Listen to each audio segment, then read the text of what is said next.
اعوذ باللہ من الشیطان الرجیم، بسم اللہ الرحمن الرحیم۔ معزز ناظرین اکرام، السلام علیکم ورحمۃ اللہ وبرکاتہ۔ معزز ناظرین، آج کی ویڈیو میں آپ کے لیے درود تنجینہ کا تحفہ لے کر آیا ہوں۔ درود تنجینہ پڑھنے کے فوائد، فضائل، فائدے، وظیفہ کرنے کے فائدے آپ سے شیئر کرنے لگا ہوں۔ درود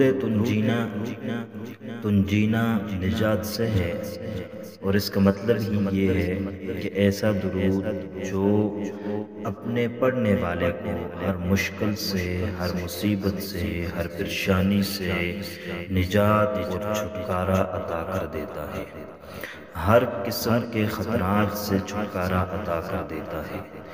جو بھی شخص اس کو پڑھتا ہے، اللہ تبارک و تعالی اس کو پریشانیوں سے، مسائل سے، مصیبتوں سے اور ہر قسم کے خطرات سے چھٹکارا عطا فرما دیتا ہے، اور اس کی وجہ سے اللہ تبارک و تعالی رزق میں برکتیں عطا کر دیتا ہے۔ یہ درود جس کو درود تنجینہ کہا جاتا ہے، یہ اس کے بڑے ہی فضائل ہیں، بے پناہ فضائل ہیں، اور بزرگان دین کا بار بار آزمودہ درود ہے۔ جس نے بھی اس کو باوضو ہو کر اور قبلہ رو ہو کر ادب و احترام کے ساتھ جس مقصد کے لیے پڑھے گا، اللہ تبارک و تعالی اس مقصد میں کامیابی اور کامرانی عطا فرمائیں گے۔ اگر کوئی شخص چاہتا ہے کہ اسے نبی کریم صلی اللہ علیہ وآلہ وسلم کا خواب کے اندر دیدار ہو اور زیارت ہو جائے، تو اس کو چاہیے کہ وہ عشاء کی نماز کے بعد 1000 مرتبہ اس درود تنجینہ کو پڑھ کر باوضو سو جائے۔ انشاءاللہ العزیز 40 دن کے اندر اندر اللہ تبارک و تعالی اسے اپنے حبیب محمد مصطفیٰ احمد مجتبیٰ صلی اللہ علیہ وآلہ وسلم کی زیارت فرمائیں گے۔ اس کے علاوہ ہر قسم کی مصیبت، ہر قسم کی پریشانی، ہر قسم کی مشکلات سے چھٹکارے کے لیے روزانہ 70 مرتبہ اس کو پڑھیں۔ انشاءاللہ العزیز جس مقصد کو اپنے ذہن میں رکھ کر پڑھیں گے اور اس کو پڑھنے کے بعد اپنے جس مقصد کے لیے بھی دعا کریں گے، اللہ تبارک و تعالی اس مقصد میں کامیابی عطا فرمائیں گے۔ اگر کسی بیمار کے لیے پڑھا جاتا ہے، جو بھی بیماری ہو، اس کی برکت سے اللہ تبارک و تعالی اس بیماری کو بھی دور فرمائیں گے۔ اس کے علاوہ بھی کثرت کے ساتھ اس درود تنجینہ کو پڑھنے سے بڑا اجر و ثواب ملتا ہے، تو آپ درود تنجینہ کو سماعت فرما دیجئے گا، میں پڑھ کر سنا دیتا ہوں۔ درود تنجینہ یہ ہے: بسم اللہ الرحمن الرحیم، اللہم صل علی سیدنا محمد وعلی آل سیدنا محمد صلاة تنجینا بها من جمیع الاحوال والآفات وتقضی لنا بها جمیع الحاجات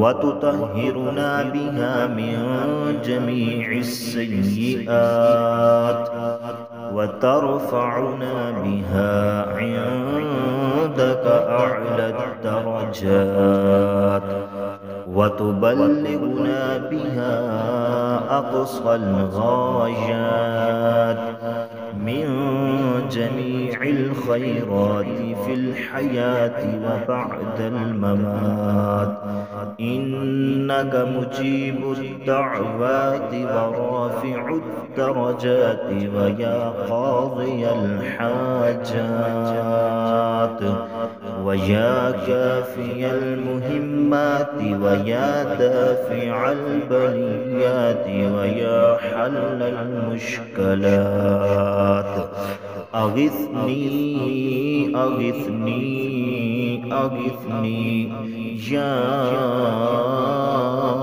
إلهي إنك على كل شيء قدير. اللهم صل على سيدنا محمد النبي الأمي وآله وبارك وسلم۔ ترجمہ۔ اے اللہ، ہمارے سردار حضرت محمد مصطفیٰ صلی اللہ علیہ وآلہ وسلم اور ان کی آل پر ایسی رحمت و برکت نازل فرما جس سے ہمیں تمام دھرم، خوف اور آفات سے نجات ہو جائے، اور جس کی برکت سے ہماری تمام حاجتیں روا ہو جائیں، اور جس کی بدولت ہم تمام گناہوں سے پاک اور صاف ہو جائیں، اور جس کے وسیلہ سے ہم تیری بارگاہ میں اعلیٰ درجوں پر متمکن ہو جائیں، اور جس کے ذریعے ہم زندگانی کی تمام نیکیوں اور مرنے کے بعد کی تمام اچھائیوں سے بدرجہ غایت فائدہ حاصل کریں۔ خدائے پاک، تحقیق آپ ہماری دعاؤں کو قبول فرمانے والے ہیں، اور ہمارے درجات کو بلند کرنے والے، اور ہماری حاجتوں کو برلانے والے، اور ہماری بلاؤں کو رفع کرنے والے، اور ہماری سخت مشکلات کے حل کرنے والے میری فریاد کو پہنچیں اور اسے اپنے حضور تک رسائی دیں۔ میری عرض قبول فرمائیں الہی، تحقیق تو ہی ہر چیز پر قدرت رکھنے والا ہے۔ اے اللہ، درود بھیج محمد مصطفیٰ صلی اللہ علیہ وسلم جو ہمارے نبی الامی ہیں، ان پر اور ان کی آل پر برکتیں اور سلامتی بھیج۔